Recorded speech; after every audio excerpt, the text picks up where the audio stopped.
সকাল। আজ বৃহস্পতিবার। এখন সবে 8টা বাজতে 10 মিনিট বাকি। অনেক সকাল সকাল ঘুম থেকে উঠে পড়েছি।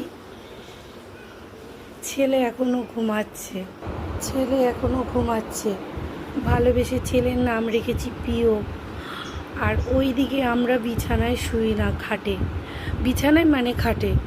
আমরা নিচেই ঘুমাই, যেহেতু ছেলে হামু দেয় তো পড়ে যাওয়ার ভয় আছে।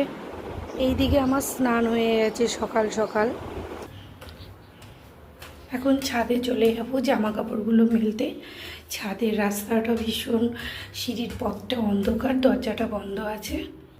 এদিকে জামা কাপড়গুলো মেলে দিয়েছি। এই যে এইটাই হচ্ছে আমার ছাদ।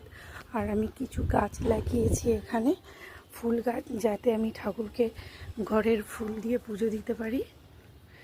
আর এই জবা গাছগুলো ডাল এনে বসানো হয়েছে, এগুলোর কোনো ফুল ফোটেনি। এখন আমি এগুলো রোজ তুলে আমি ঠাকুরকে পুজো দিই। ফুল তো সব ফুলই ঠাকুরকে দেওয়া যায়। ভগবানের পায়ে গেলে সব ফুলই ফুল হয়ে ওঠে।